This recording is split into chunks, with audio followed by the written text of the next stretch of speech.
Hello everyone, welcome to Legal Darshan. In our today's video, we are going to deal with a small provision of our Indian Constitution, that is pardoning power of president. So the pardoning power of president is given in Article 72 of Indian Constitution. What it talks about is whenever a mercy petition is filed in front of a president, what are his power to give the grant. We will be dealing with it in section 72. Why this section today in my video is because it contains few words which are often which often confuse people, and people do not know their exact meaning. Sometimes I have seen a lot of times people being confused in them. So this video is basically dedicated to clarifying those words and their meanings, so that everyone can have an accurate idea of what this section says. So, what the article says. So, the Article 72 says power of the president to grant pardons and to suspend, remit, or commute sentences in certain cases. So, first thing what we have to see in this section is that president cannot grant pardon in all the cases. Where he can grant the pardon is pardon and or suspend or remit or commute in the sentence by a court martial, and in the sentence for an offense which is against any law related to the matter which the executive power extends to, and in all the cases where there is a death sentence. So mercy petitions can be filed before president in these conditions only. What are the powers of president for this? What he can do is, we will be studying 5 words: pardon, reprieve, respite, remit, or commute. We are going to study these 5 words. So what pardon means is, suppose we take an example: X is convicted for death sentence. If he applies for a mercy petition in front of president can do 5 things. Either he can pardon, he can remit, commute, reprieve, or respite. What does pardon means? Granting Pardon means granting the relief from the punishment, or it is like completely or giving the orders to vanish the punishment. Basically, when a pardon is granted, it makes the accused free of its offense. Suppose if X is convicted for a murder, for uh, he applies to the president using a mercy petition for pardoning his punishment, and president grants him the pardon. It means that the accusation of him being a murderer is waived off of him. So this is the meaning of pardon. The other word in the series is reprieve.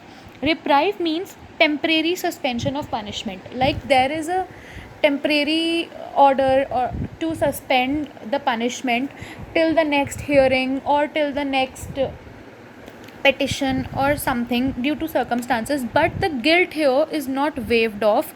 The accused is still guilty for the offense he is convicted for. Next word is respite. So there is a slight difference between all these words. Respite means postponement of punishment, like the punishment is postponed to a specific date. Suppose if the punishment was to be given on 1st March, it is, if the president wants to respite it, he can shift the punishment to 15th of March.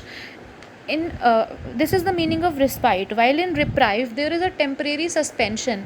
Like the president can say that he is putting this punishment on hold and don't know when he is going to resume the punishment, or maybe later he waive off that punishment from him.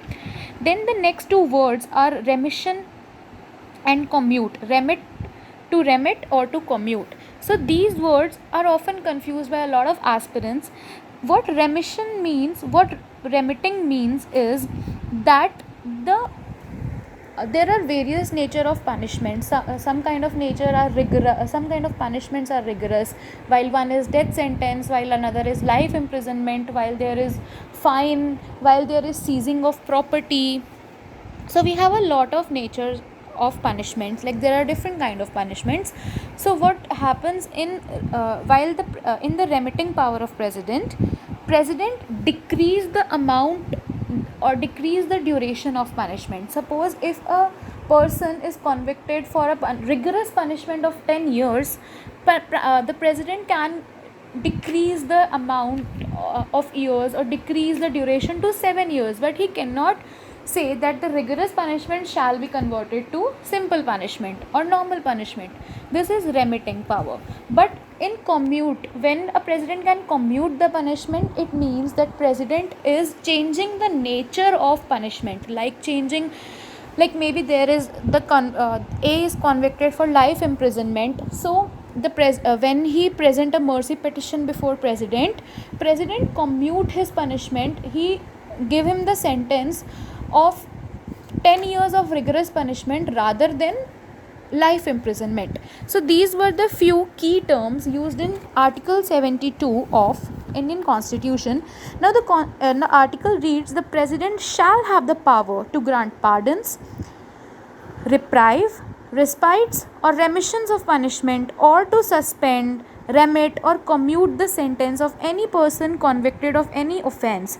So he has these 5 powers in the following cases. What are the cases? In the death sentence, in the punishment or sentence by a court martial, in like courts of army, navy, defense services, he can remit the punishment, he can pardon the punishment, he can grant suspension to the punishment in the cases where there is a death sentence, and in the cases where the punishment or sentence is for an offense against any law relating to a matter on which the union executive power extends. So these are the offenses where president has the power to grant pardon. Now there is a same section relating to governor of the state, but the important point to note here is governor do not have the power in deciding the cases where the punishment or sentence is by court martial and in the death sentence. Okay, so clause 2 talks about